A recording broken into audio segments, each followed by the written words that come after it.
it's like to deal with PTSD, trying to fit back into a very structured society, but not through the eyes of the veteran, because I didn't want to pull this thing off as, oh, woe is me, look at me, I'm a whiny vet with PTSD, give me my pills and a pat on the back and feel sorry for me, which I have a tendency to do. I wanted to give it through the eyes of the person who doesn't have the PTSD, but who understands PTSD and helps and works with those who has PTSD. So that's how Jennifer Hutton became the main character in this book. And that's why the book itself really is designed more to help those who live with someone who has PTSD, not the sufferer themselves. Because PTSD, like alcoholism or drug addiction, is an ism that affects the entire family, not just those who suffers. You know, it's the wife of the soldier who gets punched in the face in the middle of the night when her husband's having a nightmare. It's the kid that gets screamed at because he slams the door too hard, or because she has to go out for that ice cream, you know, while daddy's zoned off on tramadol or citalopram, and he's back in Iraq or Afghanistan or Vietnam even. So don't think that you had to be the military service member to take something away from this book. If you're living with those people, or if you've got those people close to you in your life, you probably stand to gain more from reading this book than they did. You know, something to mention is that there is such thing as secondary PTSD. If you have a loved one that is dealing with PTSD, please be aware that most likely you are also dealing with PTSD. It's very, very traumatizing to have a loved one suffering from PTSD. It's very traumatizing for children, especially, as well as the wife or spouse. So if you find that you're upset, please go to the PTSD retreat. There's questions on there that can actually just help you decipher whether or not you also are dealing with PTSD. Go into the notes section, and you can actually see for yourself whether or not you deserve to go speak to someone. And if you do feel that you deserve to speak to someone, let us know. We'll gladly help you find someone to work with you on PTSD. It's very important. And Kevin, I'm so grateful you brought that up in your book. Yeah, it's. I'm afraid there's a lot of spouses and children and even ex-spouses out there whose needs are going unmet because so much of our attention in American society is given to the vet suffering from the PTSD, and the attention is needed. Mm-hmm. It's especially now that we've reached record numbers in suicide because of this issue. But there's a lot of spouses out there that need help who maybe feel a bit guilty, as if they're taking away from their husband or wife's stigma by seeking help themselves. But listen, like Nicole said, if you feel that you need help, by all means get it. Yeah. And don't feel that money is an issue, because we will assist you. We have counselors all across the nation, including outside our borders, believe it or not, that are willing to volunteer time to work with military families. And it's not just for the veteran, it's also for the family, because like he's been mentioning, I'm so grateful for you, Kevin, like he's been mentioning, PTSD is something that affects everyone around you. It's not just you, the individual that served or that was traumatized. It's your family, it's your peers, it's your coworkers, it's your immediate community that's dealing with this. And we have individuals out there that are willing to help you heal as a whole family. Because if you only get help for the veteran, it is my belief, and I say this from a personal perspective, it is my belief that you aren't going to fully heal until you work with the entire individuals in the family. Otherwise, you guys are feeding the cycle of PTSD. Exactly. So, but back to the book, Kevin, because you and I are obviously going back and forth when it comes to PTSD here. So, tell us more. And you said you wrote this from a personal perspective, and the main character here is not the soldier, but the individual, the counselor, Jennifer Hutton. So, yes. Why did you choose Jennifer?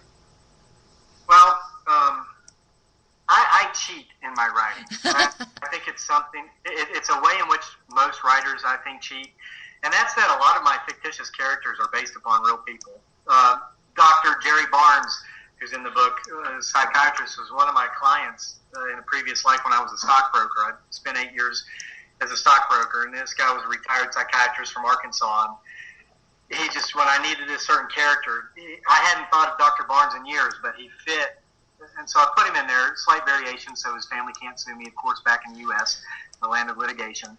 But Jennifer herself is tightly based on someone I know who helped me through the VA.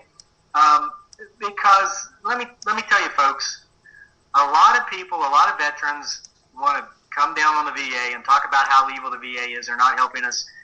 Listen, I personally, it took me a long time, more than a year, to start getting the help I needed from the VA. I'm not going to say that they're the fastest working organization on earth, but once I started working with the people who work for the VA, I got good help. And I had a counselor, and this is the person that Jennifer Hutton's character is based on in the book, who was very helpful for me. I respect this woman, and so she just kind of worked her way into this book. She put herself in this book, or a character based upon her. I got to say that because there's so many lawyers in America. A character based upon her persona put herself in this book, not me. But again, that was to avoid that woe is me standpoint from the veteran and dealing with PTSD, and to give more of an outside the fire looking in look at the struggles of PTSD through her eyes instead of the veteran's eyes. Wow. What a wonderful tribute to the individual that assisted you. So thank you very much. Yeah. Now, I'd love to talk about, if you're open to it, talking about your military service. Now, you've served in the Army, so, by the way, hooah, because you and I have both served in the Army, and I actually held the same rank as you, so it was very nice to actually hear you mention that. In what positive ways has the military assisted you in writing? And in what ways are you assisting military members now with your writing? All right. Those are good questions. I'll tell you, I've said this before, and I'll tell you because you asked the question. When I enlisted, I was 33 years old. I'm going to be 39 tomorrow, as a matter of fact. So I wasn't a spring chicken. And when I enlisted, I could have gone OCS and been an officer. I had a bachelor's degree. But I enlisted because of the fact that we were a nation of war, and I wanted to do my part. So, get me trained and get me to the front. That's how I did it. I've said ever since I've had my military experiences that if I had joined the Army at 18 and put in 4 or 6 or 8 years first, and then gone to college, and then gone into business, and then done so many of the other things I've done in my life, I think I would have been better at those things, because the Army really does teach you just how many hours are in a day. By God, you use all 24 of them. You're laughing because you can relate. Oh, I do. I know. Because I actually did join immediately 2 weeks after high school I left. So, go ahead. Speak on. This choir's listening.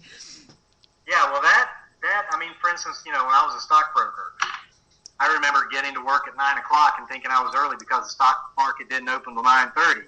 9 o'clock is early to get to work, really? Are you serious? We started at 4 in the Army, And it helps me now in my writing because, I've got all these roosters here waking me up at 3:30 anyway, but guess what? I'm out of bed at 4, and I'm in here getting work done in my office at our home 3 or 4 hours before my family wakes up, which is good because through the rest of the day, I don't have to struggle with the feelings of, oh gosh, I should be working, but oh gosh, if I'm working, I'm not with my family. Because guess what? I just put in 4 hours before my previous military life. I wouldn't even have had breakfast yet. So let alone open your eyes. Also, also from a real world perspective, we look at people like one of my favorite authors is Stephen King. He went to college, got a degree in literature, and he taught literature in high school for a few years before he made it with his first novel, Carrie. Well, he wrote that in his 20s. He wrote several of his first big hits while he was in his 20s. And there are times when I think, gosh, I didn't really start writing until I was 35 when my first book got published, and even then it was self-published. Well, here's something that the Army's taught me, my experiences in the military and the rest of life has taught me. It's okay that I didn't, have all those creative writing classes in college and that I wasn't tied to my computer through my 20s and 30s writing, because what I was doing instead is I was out there living life. And the best stories are the ones that are so realistic. And a good way to make your story realistic is to base it upon real life events. The Army gave me real life events I would have never had if I had not been in the Army. I never left the country for the first time until I was in the Army. Well, now I live overseas, and I've been to nearly 20 different countries because the Army gave me a sense or a desire to experience other countries, other cultures that before I never really had. Hey, this is America. We're number one. Why would I want to go anywhere else? Well, I still love America. I still think our country, America, is wonderful. But, man, there's a lot more things out there in the world to experience. It's fun. It's exhilarating. And I'm doing that now. And I don't know if I would have done that had I not been in the Army. Wow. Folks, Kevin, are you open to continuing this in another segment? Because this 30 minutes went by so fast. Are you open to that? Well, I am, and I'll share with the listeners. I'm especially open to continuing this conversation because, folks, this is the first full-length, meaningful conversation I've had in English in more than a year. So, wala desayin kesa bocaditos americana, but you do understand English, so yes, let's go another segment. I just said you don't understand the sign there in America, so let's continue. Awesome. Folks, I want to say thank you so much for listening to the segment. And you can listen to the next segment. And in just a few moments, we're going to go ahead and keep going recording, but I'm going to go ahead and close the segment. Thank you so much for listening. If you'd like to know more about Kevin, you can actually get his books right on Amazon.com. You can look under Kevin Lake, and you'll see all four of his books, including Off Switch, which is what we're discussing today because of how much it deals with his personal experiences of PTSD. And you can go to Amazon.com, look him up. He's got a full bio on there. You can also go to Facebook, because Kevin, is your Facebook public? My personal Facebook page is not, but I do have an author's page. If you just look for Kevin E. Lake, there's probably 117 of us on there, but it's going to be the one with this really ugly American white guy with this beautiful Filipina girl. That's me. That's me and my beautiful soulmate. You can join that page and stay up to date with my writing and my personal life, see pictures of life over here in the tropics. And I'd love to have you join that page. And I will have him post a link to that on the PTSD Retreat page. So if you'd like to know more about PTSD or get some assistance with dealing with your own or schedule a speaker or a presentation or even a retreat, go to www.facebook.com/theptsd retreat, or you can go to us on ptsdretreat.org. Again, that's ptsdretreat.org. If you have any comments about this segment or would like to reach us, go ahead and write us at support@theptsdretreat.org.